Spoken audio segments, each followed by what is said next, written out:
And this is a little bit of an experiment for me because I put together this PowerPoint presentation, and it's the first time I've ever done one. So you guys are like my guinea pigs to do this way of teaching something, to use visual things. And so we'll see how it goes. So, when Veronica invited me to come and give a teaching on the dissolution of the 5 elements, which I'm going to give tomorrow, I also said to her, well, I could also give this talk on mandalas, because it's a lecture that I'm giving as I travel around to try to educate people on the importance of mandalas and the kind of power that they have for producing blessing energy, for purifying the elements. Because I'm currently involved in a project where we are building 3-dimensional mandalas in 3 countries, in the United States, in Mexico, and in Nepal, for the purpose of dispelling obstacles and promoting peace. And I find that people don't really understand. It's like a new thing. People, they haven't seen this, they haven't heard about it, and they don't really understand what is the benefit of building these mandalas. So, so part of what I have to do is educate people. And so we'll be talking about mandalas in a very general way. I'm not giving detailed teachings on mandalas from a practitioner's point of view. So those of you who are familiar with mandala practice, a lot of this will be review. And for some of you, maybe this is new. I think the word mandala is pretty common now. I know it's in the English dictionary, right? You all know what a mandala is when you hear that word. Yeah, a lot of people shaking their head. No, mandala. What is a mandala? You hear that word mandala, what does that mean? Circle center. A circle center, okay. It could be the universe also, right? It could be the universe. Mandala, usually we associate it with something round. Yeah. Do you recognize any mandalas in this room? There, we've got one. Okay. So when you see that, you see those shapes, you think that's a mandala. Yeah? Okay. Yeah. Okay. So we're going to explore that a little bit. What is a mandala? What does mandala mean?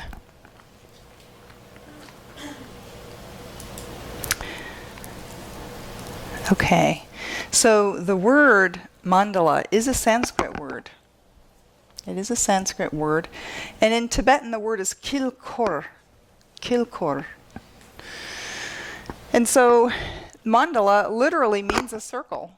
It does mean a circle. It refers to something that's round, a discoid object. But it's made of 2 words, manda, which refers to the essence, or the best part, the highest point, and la, which is to complete it. So one way that that word mandala is translated into English is a sacred enclosure. And in Tibetan, the word kilkor means a center with a surrounding environment. So there is this idea that there's a center. There's something that's in the center, and then something that surrounds that center.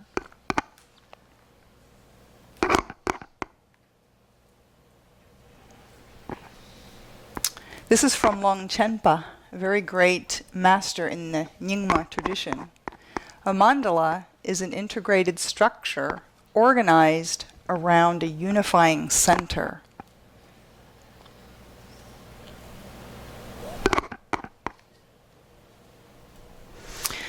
So in general, we can say mandalas are a kind of sacred geometry, right? Maybe some of you have done some studies on sacred geometry, the power of circles or the meaning of triangles and squares. They utilize the concepts in sacred geometry. They're a metaphor for a universal order. There's something very symmetrical about mandalas, okay? They're cosmological. They represent the essential structure of the universe. So mandala designs are a literal cosmic map. They describe a process of creation. They're a creation myth in a way. It's a model of a perfected universe. So I think what you said, something about the universe. Yes, a mandala is a representation of a perfected universe, meaning a universe that is orderly, that follows certain natural laws. A mandala represents wholeness and can be seen as a model for the organizational structure of life itself. A cosmic diagram that reminds us of our relation to the infinite, the world that extends both beyond and within our bodies and minds. So in this sense, a mandala design is used as an object to meditate on, to experience the unity of our microcosm with the macrocosm. So oftentimes in practice, our bodies are spoken of as mandalas.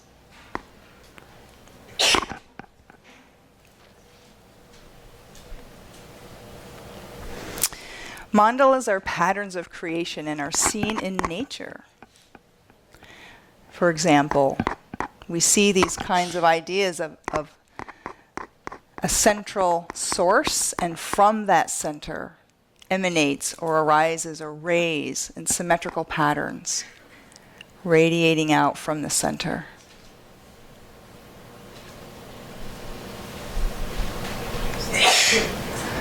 Or this is my favorite. Where I live, we get lots of these snowflakes. And I love to think of the snowflakes as millions of little mandalas descending down, and they all have these beautiful crystalline structures. They're all little Buddha fields. But again, the idea, these are patterns that are formed in nature with the center radiations in a geometrical and symmetrical way.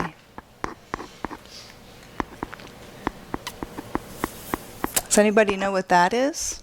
Cymatics? Yeah? Yes, yes. These are shapes produced by sound. This was some work by Hans Jenny, where he took different substances and put them on a plate and transmitted sound frequencies, tones, sustained tones, and they would make these beautiful patterns. So this is sound made visible, taking on these beautiful symmetrical mandala shapes. And this is the cover of that book, which I highly recommend for those of you who are interested in this kind of thing, cymatics. How sound manifests into form in these mandala patterns.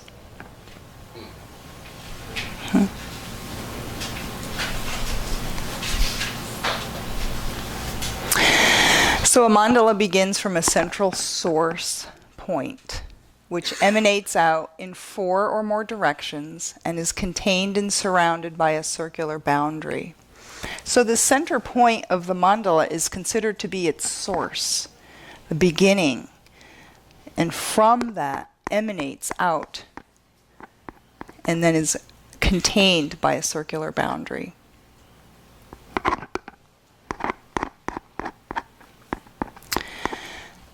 Sacred mandala designs have been used for thousands of years in many cultures.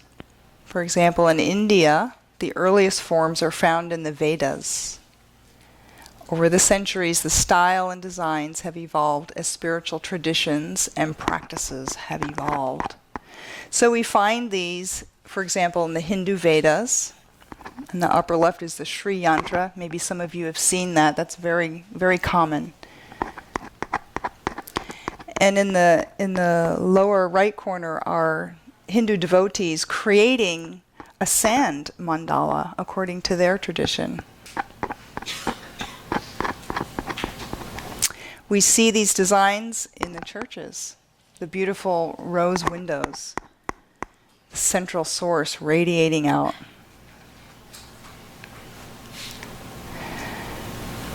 These are the mosques in Iran. The same idea, that central source, the absolute, in this case Allah, manifesting out in all directions. Navajo, sand paintings, same cosmic principles.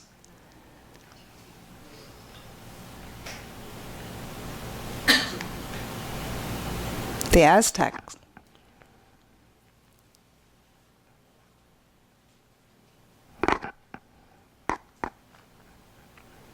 Celtic designs. You see this theme repeated again and again in different cultures over centuries, over millennium.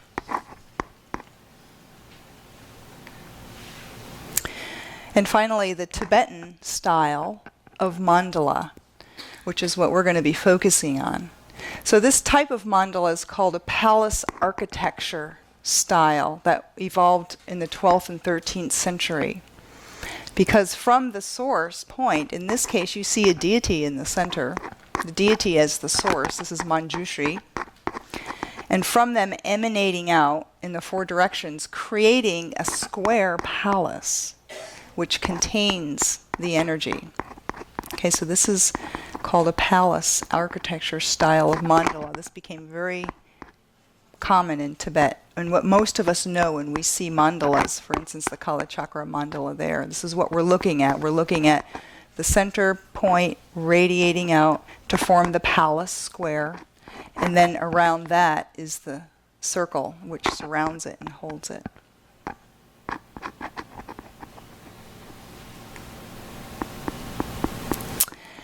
Mandalas are the architecture of enlightenment. A three-dimensional palace containing architectural elements symbolizing various aspects of divinity or aspects of the Buddha nature. So in that case, they're used for practice. They're used as an object of our meditation to develop those qualities, those divine qualities of the deity. And the mandalas are seen as the deity's pure land.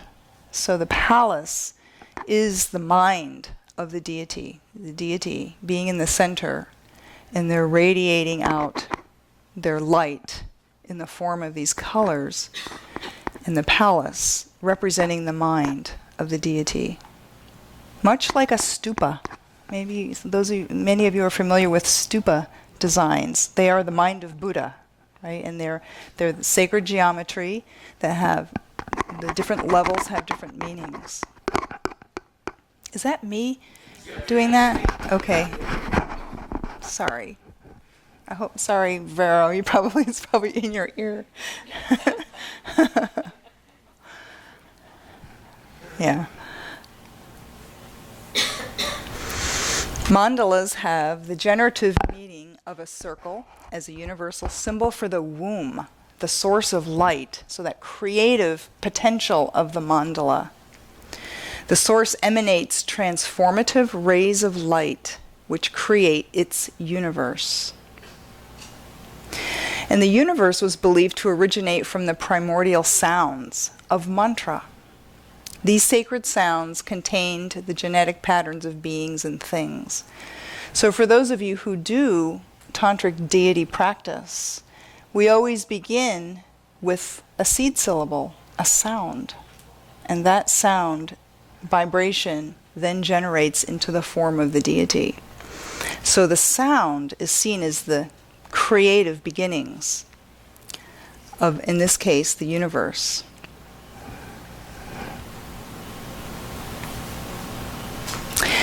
Okay, so now let's go into each of those steps with more detail. So we start with the center or the source that is perceived to come from the vastness of space or the absolute void. And from this space or the void comes the first sound. So when we're dealing with these mandalas that are associated with deities, the sound or the seed syllable will be the seed syllable of that particular deity.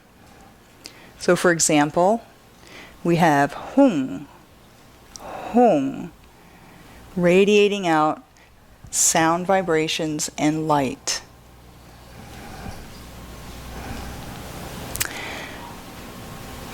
which then becomes a deity. So in mandala designs, when you look at the very center, you're either going to find the seed syllable, or you're going to find the emblem that they hold in their hand. So in the right hand, this is Vajrakalaya's mandala. There's a purba inside there. Or you're going to find the deity. Those three things you're going to find at the center: the seed syllable, the primordial sound, or the emblem that represents that deity, what they hold in their hand, or the deity themselves. That's the second generation.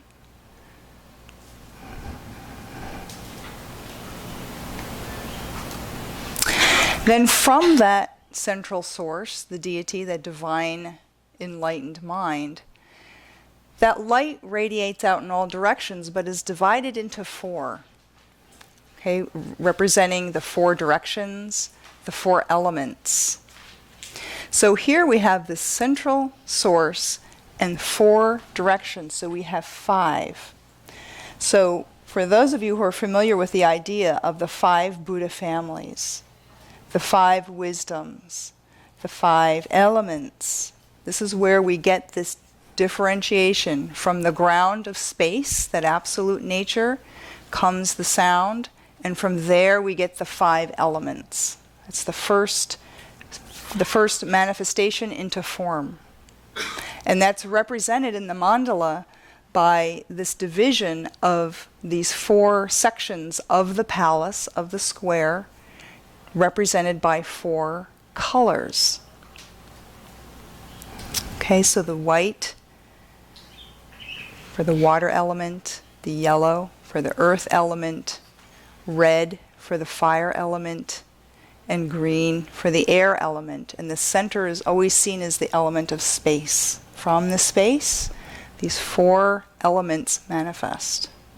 And this forms the palace. This is the manifestation into form, forms the palace. So any mandala that you look at, any of this palace architecture style of mandala, this is what you're going to see from the center source, in some way representing these four colors, or the four elements.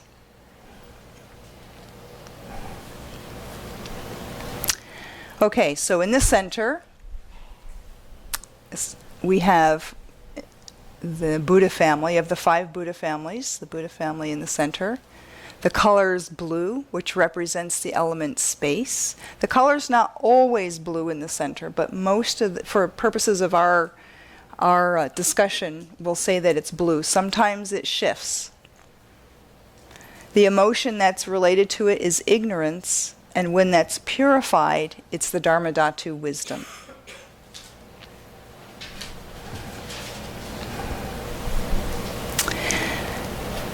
Then east. So whenever you have this style of directionality of the four directions, east is always in the front. It doesn't actually matter where east is according to the earth. East is always in the front, right? So when you're doing a mandala practice, or you're the deity, east is always going to be in the front of you. Doesn't matter where you go, okay? So it's a four directions that moves along with you. So in the front of the deity, it's east. The color is white. Element is water. And the afflictive emotion, or the poison associated with it, is anger. And when that's purified, it becomes the mirror-like wisdom. And now we have the activities, the four activities. And the activity of the east is pacification, creating peace. So this light has the effect of generating peace. It's associated with the morning and associated with spring of the four seasons.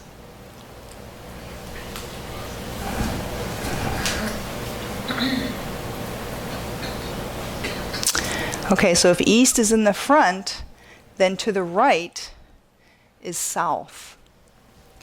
The color is yellow. Element is earth. The emotion is pride, and when that's purified, it becomes the wisdom of equanimity. The activity is enriching or increasing. The time of day is noon, and the season is summer.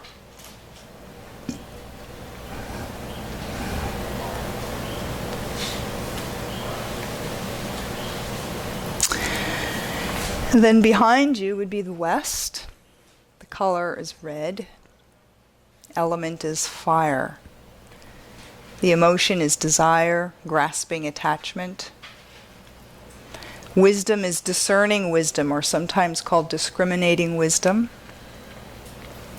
And the activity is empowering. The time of day is the afternoon, evening, and the season is the fall.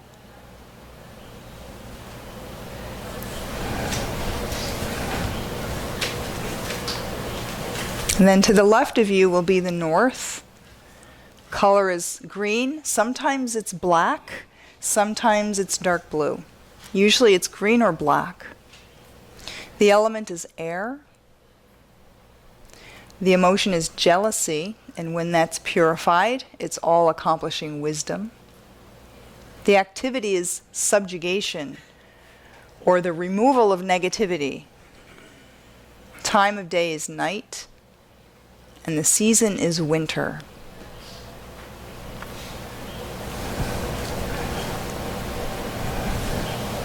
I see people writing.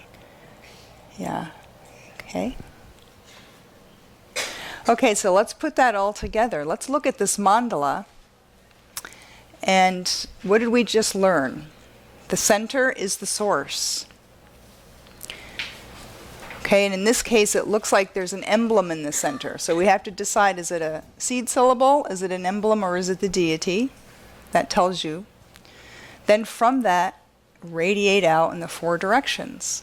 So you see the deity, or it's facing the east, white. See the four directions represented, four elements.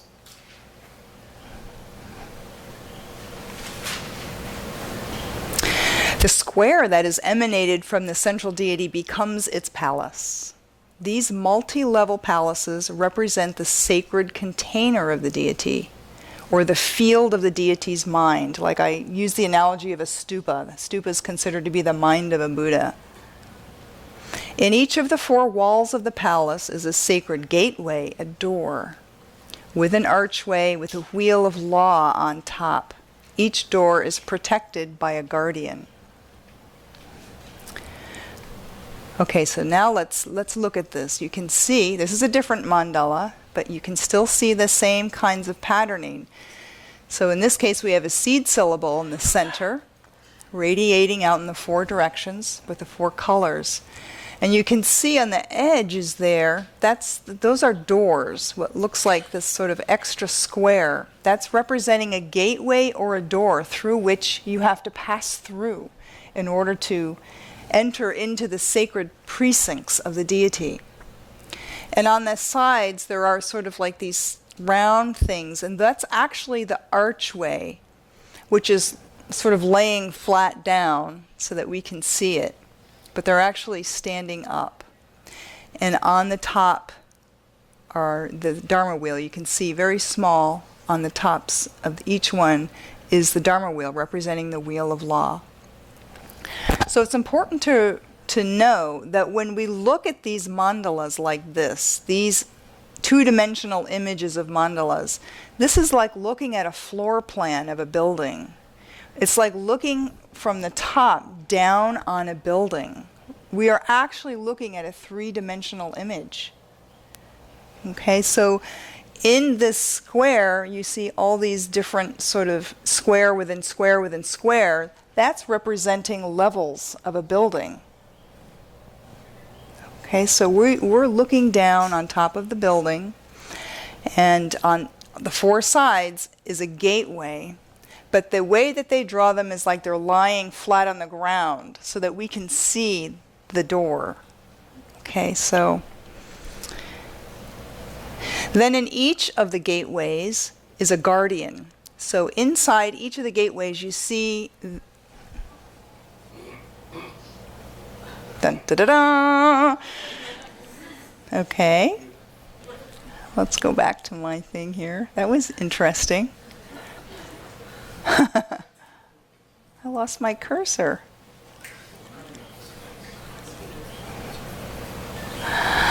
Okay. Let's see what happens if I press that. There we go. That thing must have, that little thing that popped up. I don't think I'm online here. Is there a wire? Maybe something's picking up. Anyhow, we have to look at that little thing. Yeah, so in the center of the doorways, you see something that's round. That represents the guardian. Okay, so these again are deities or dharma protectors that protect each of these 4 doors. And so the practitioner's journey is to go through these trials and tribulations, these purifications, as we purify each of those poisons that are represented by those 4 directions. These guardians are there guarding the gateway until we're ready to enter. Here's another one. Okay, in the center we have an emblem now, radiating out in the 4 directions. You can see the doorways, the gateways, and in the center of each gateway is a little round symbol that symbolizes the protector that's there. And here you can see a little more clearly the Dharma wheel that's on the top of each of those gateways. Okay, you kind of getting that idea? Every time you look at a mandala, you'll be able to see these parts and know what they mean. Okay, so a mandala is surrounded by a circumference, a flaming barrier which forbids access and also represents the burning of ignorance, dispelling the darkness of error. So the outermost boundary is flames. The outermost ring are flames. And the purpose of the flames is to not allow anything into the sacred precincts, but it also represents burning off our ignorance. Then the second ring is a ring of vajras. Do you all know what a vajra is? The dorje, the part of the bell in vajra? Okay. So they're little mini vajras that make another ring. And we know that that represents indestructible, unchanging cosmic consciousness. Then within that is a ring of lotus petals opening outward that represents its inherent purity. So let's look at that and see. Okay, so here we have, again, we have a deity, this time a deity in union in the center, radiating out, and this time they're portraying other deities that are radiating out from the main deity, which is sometimes how that's drawn, how that's portrayed. There's the 4 directions, there's the 4 gateways, and now look at the rings. On the outermost ring, those are flames in the 5 colors. Then within that is a black line, and if you look at it closely, you'll see little mini vajras. And then within that is the lotus petal ring. So that triad of the flames, the dorje, and the lotus petals are in nearly all mandalas. That's what's protecting and containing the sacred precincts of the deity's Pure Land. Here's another one. This one's a little interesting, a little different. In the center, we have a seed syllable in a triangle. This is Vajrakalaya's mandala, a wrathful deity. So very often the wrathful deities use triangles and sharp edges rather than smooth edges of lotus petals. But you still can see the 4 colors in the 4 directions with the gates. And you have the ring of fire, the ring of dorjes, and the ring of lotus petals.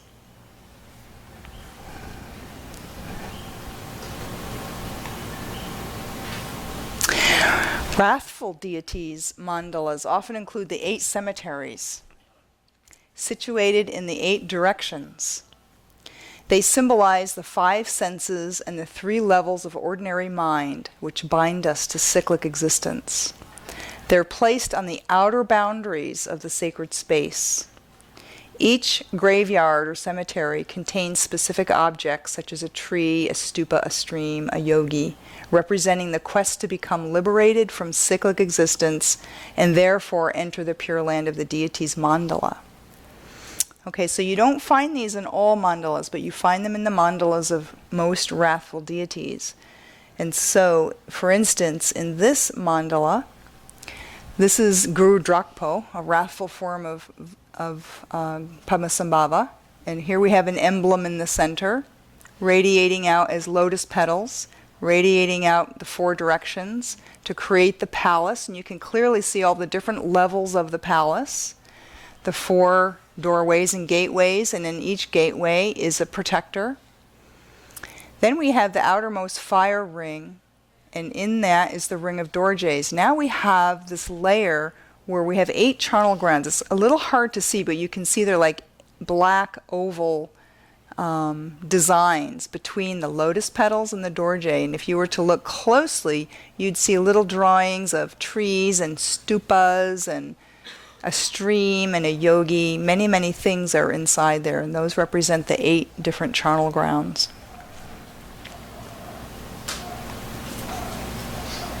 How about this one?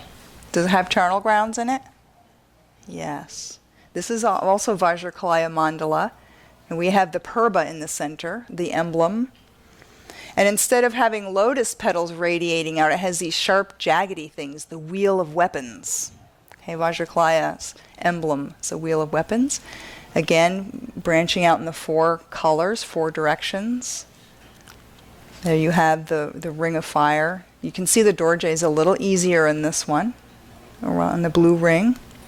Then you have 8 charnel grounds and the lotus petals. Okay, so you see these mandalas all have the same theme, mostly the same elements. They're just variations on the same kind of elements.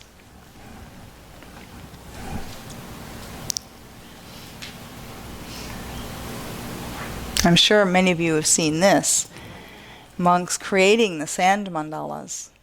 This is probably, in the West, this is the most common form of the mandala that people are familiar with. Many people have seen them being created or have seen images of them. So this is mostly what we know. Mostly what we know in the West are sand mandalas.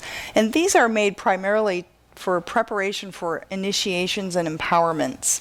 They're part of the initiation process, where the students will come in, and at a certain point in the initiation they look at the mandala. The mandala is kept hidden, and then at one point when the mandala is open, the students gaze on the mandala, and it's part of the initiation process. And then when the initiation is over, the mandala is swept up in a certain way, and all those grains of sand are put into the ocean. So it's not kept permanent. These mandalas were never kept permanent, and nowadays they're starting to keep them permanent so people can look at them as an art form. But they were never kept permanent. They would never display mandala images on the wall, for example. Okay, they were considered to be sacred, part of the initiation and empowerment process, and only initiates were allowed to look at them.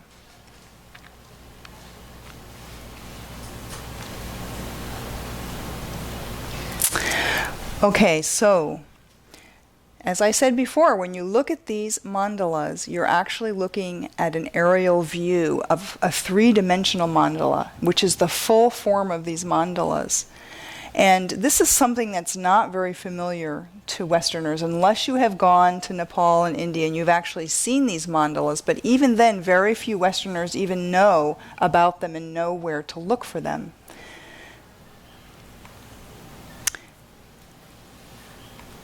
This is part of a little video clip that I made. Mandalas are sacred geometrical representations of enlightened mind. You might be familiar with the 2-dimensional mandala paintings, or perhaps you have seen monks creating sand mandalas. But what you may not realize is that these images are, in fact, an aerial view looking down upon the 3-dimensional sacred Pure Land of a Buddha. So this is, maybe some of you have seen this. This is Vajrakalaya's mandala, depicted in a computer animation based on the symmetry of how the palace would look, the proportions and the symmetry.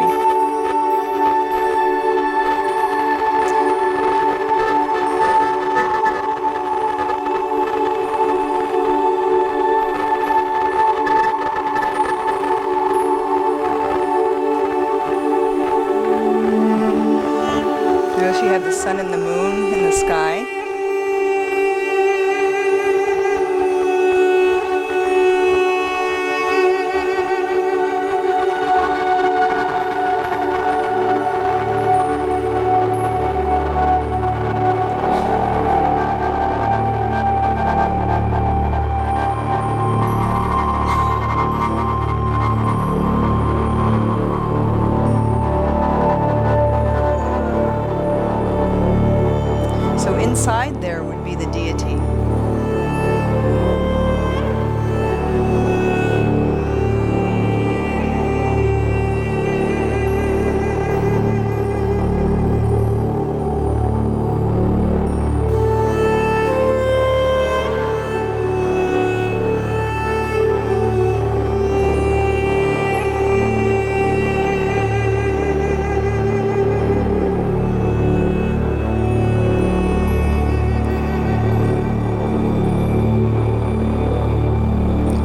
It is said that wherever a sacred mandala is created, the blessing energy pervades throughout the land, sea, and sky.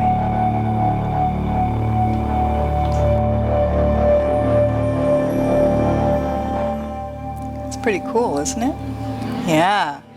So now when you look at something like that, you can kind of conceptualize what it would look like in a three-dimensional form. Which is their full form. The sand mandalas are just a symbol or a representation of these three-dimensional forms. Okay, so let's take a look at some of these. That's a Shedrub mandala, the mandala of the 100 deities. You see the flame ring on the outside. You can see 2 of the doors.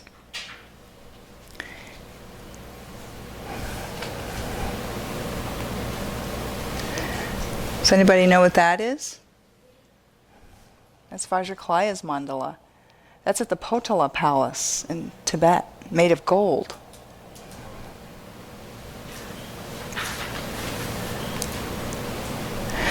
This is also a Shedrub mandala. This is a place I went to in December. This is amazing because you can go inside it. This is like a mandala you can go inside, like stupas. Some stupas you can go inside. This is a mandala building that you can go inside and see the deities inside. This is in Parping, Nepal.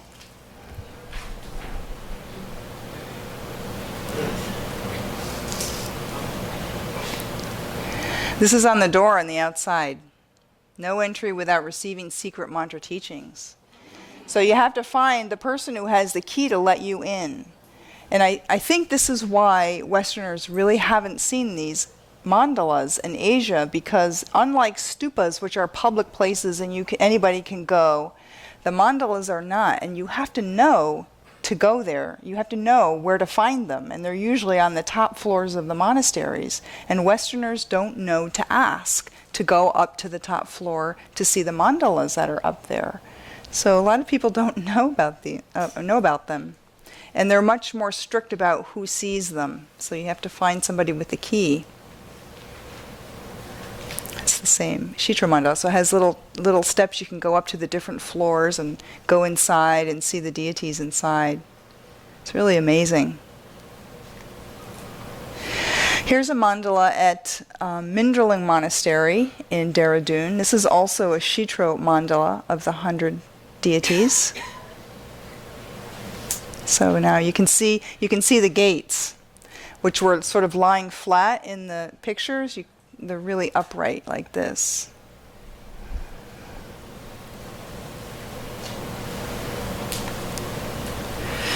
This is a Chakrasamvara mandala. This is at the Drikankagyu Monastery in Nepal. Again, on the 3rd floor on top of the monastery. It has the date on there when I went to see that. Here you can see a little bit of the charnel grounds. All these little statues of trees and a yogi and a cemetery. They have like these little, it's like a diorama of the charnel grounds. And inside they have all the statues of the deities. You can't see them in the picture. On the outside you can see sort of dancing figures. Those are the 8 offering dakinis. It's the upper story and the gate. Little detail, you can see offering dakinis and the gate. And inside the gate would be the protector. This is an amazing mandala in Sikkim. This is the mandala of Sangdo Palri, which is Guru Rinpoche's palace. It's all carved out of wood, and it's huge. And the detail, and there's so much going on in there. You see the 4 direction kings, you see the protectors. There's a little bit of a close-up. You can kind of see the inside the gateway. There's the protector inside the gateway. This is all carved out of wood. And it has these rainbow lights radiating out with these little deities riding on the rainbows. And you can see these little bindus of light. So it's representing that these are essentially made of light. They're made of light and sound.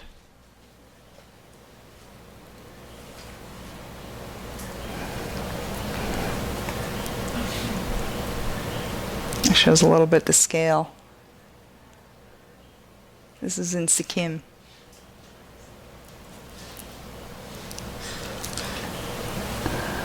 So these are the real, not the real mandalas, but the traditional mandalas are these three-dimensional structures, and the sand paintings are a symbol of that.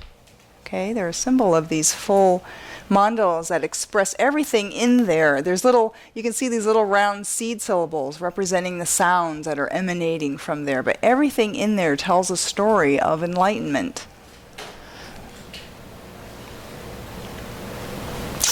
Okay, so how mandalas benefit. So first of all, those who participate in creating a sacred mandala, building, constructing, making mandalas, they place themselves within the realm of the deity. So while in the West we tend to see them as works of art, they're not a creation, but rather a reconstruction of something that already exists. The act of creating a mandala, restoring a mandala, and preserving a mandala generates tremendous merit. So in the Buddhist countries like Bhutan and Sikkim and Nepal, just like stupas, the community takes care of these mandalas. Some of them are very old in the monasteries, and they see that as a source of great blessings. The other benefit is the liberation upon seeing. And in the Buddhist tantric tradition, there's different ways that beings are liberated through the skillful actions of the Buddha. And some of them are liberation upon tasting, so special medicines like mindrip that we taste, or liberation upon touch, the guru's blessing, for example. There's also liberation upon seeing. Just by seeing that, it plants the seeds in our mind stream and purifies the mind so that we aren't reborn in a lower realm. And stupas have the same benefit. Stupas are also under the liberation upon seeing benefit. So anybody who looks at a mandala, even if they don't understand it, it plants seeds in the mind stream. So that's why, one reason why now the Tibetan Lamas are much more open about doing sand mandala displays in museums and letting the public come in and see the mandalas, because they feel like it's planting seeds in people's minds. They also act as a kind of broadcasting station, amplifying and spreading the energy of your prayers, your intentions in all directions, pervading through the 5 elements. And this also is like a stupa. If you say prayers or do practices in front of a stupa, the energy of that is magnified 100-fold. So whenever you go to Asia and or any place where you see stupas, you'll see people doing their practice in front of them. And they really do act as a broadcasting station. So doing your practice, doing retreats, doing your prayers in front of these sacred images amplifies the effect. They're used as an object for our visualization practice, very specific tantric practices. Creates a resonant pattern in our subtle body. That's really strange. Okay.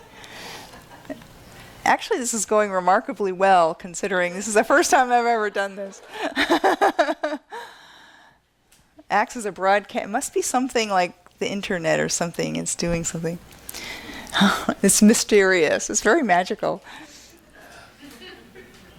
So it's used as an object for spiritual practices, creates a resonant pattern in the subtle body. As I said before, our bodies are actually a kind of mandala.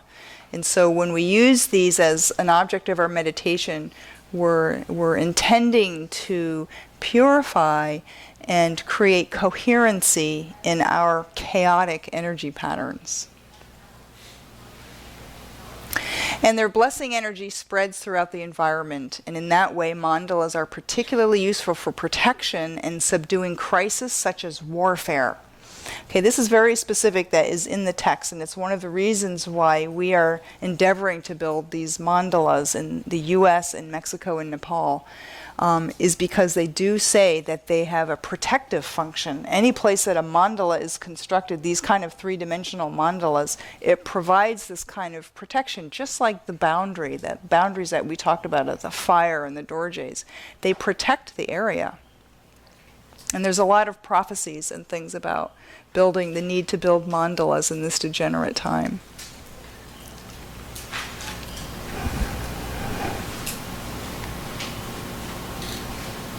And finally, a quote from Padmasambhava.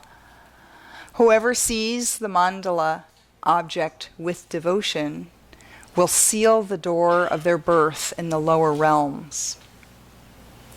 Whoever pays respect to them will prosper as kings. Whoever meditates on them as deities will attain the state of knowledge holder of Mahamudra. Whoever makes offerings to them, their wishes for wealth, food, or offspring will be fulfilled. Yeah. So I'd like to end with a meditation to have a little experience of ourselves as a mandala. So I invite you to find a way to be comfortable in your chairs.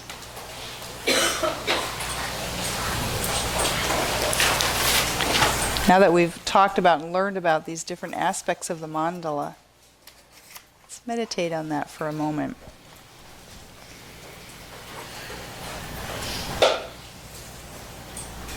Okay, closing your eyes, relaxing your body.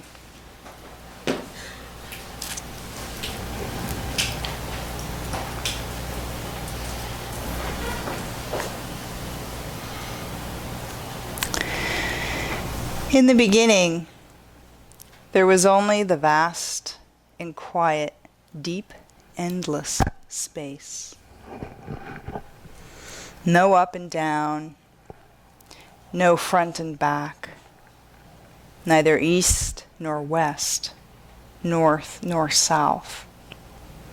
Bright and dark were not yet divided, nor had the light and darkness yet emerged. Surrounded by this vast, endless expanse of the cosmos, the infinite source, you begin to hear a tone oscillating in and out of the void, the primordial sound of Om, the creative impulse reverberating into the void, vibrating, pulsating throughout space. From the all-pervasive waves and rhythms in unending movement, the sound waves collect, a danced revelation manifesting into forms, condensing into light. From this primordial ocean of sound arises a sphere of luminous light, like the sun, shining in all directions, full of abundant, vibrant possibilities, radiating into infinity. The sphere of light condenses into a single syllable, the embryonic seed of the divine. In an instant, the syllable of light transforms into a divine being made of radiant light. Imagine that you are that radiant being of light in the center of this vast expanse of space. Rays of light shine out from your body in all directions, like the petals of a lotus radiating from its center. Front, back, sides, your light shines and sounds resound throughout space. The light rays and sound waves emanating from your body takes the form takes form and begins to condense into the four walls, forming into your square palace, which contains your essence. In your palace you dwell in peaceful meditation, the source of all things, your mind as vast as space. Your palace, your abode, is divided into four parts for each of the four directions. In front of you shines out a white light towards the east, becoming the element of water.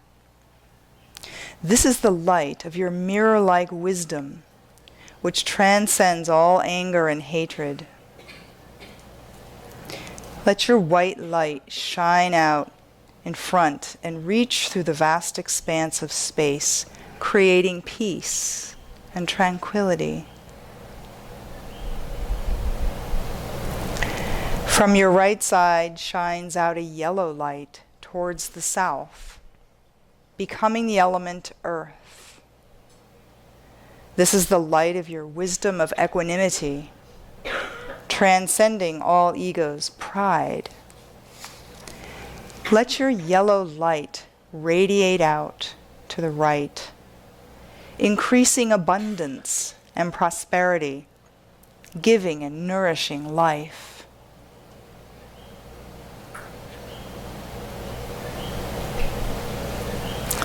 Behind you shines the red light towards the west, becoming the element of fire.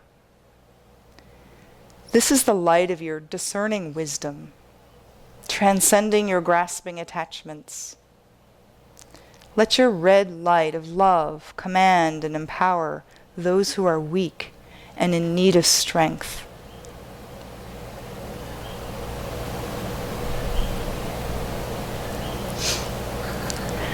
From your left side radiates out a green light towards the north, becoming the element of air. This is the light of your all-accomplishing wisdom, transcending all jealousy and avarice. Let your green light of activity overcome all obstacles.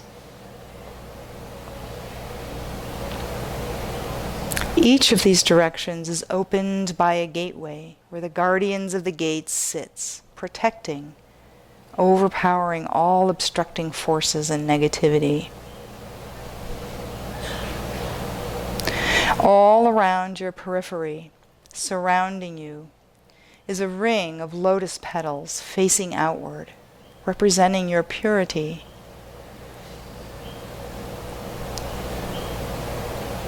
And beyond that is a ring of adamantine scepters, which preserve your essence, preventing it from leaking out, becoming the indestructible, unchanging cosmic consciousness. And around your furthermost boundary, around the outer reaches of space, is a ring of fire, the flaming barrier which forbids access, protecting your sacred space and burning through ignorance, dispelling all darkness and destruction.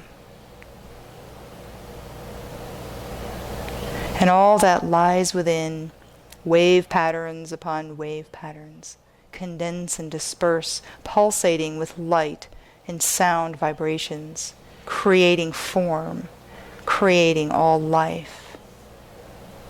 You are the mandala. You are the center of your universe, creating your experiences of life.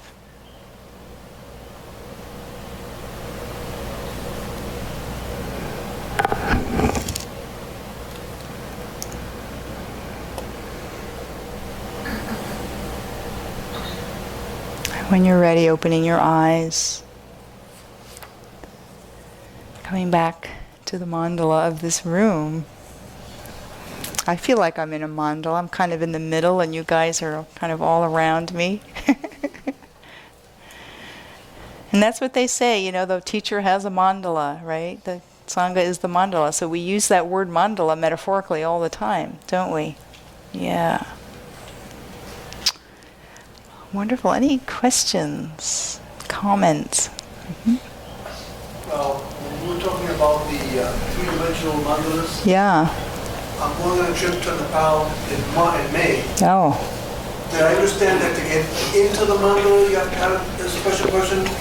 Or to see it just on the outside, I can see it without having this special person? Well, that one mandala that you could go inside, you can see it from the outside. It's like in a gompa, and there's a gate.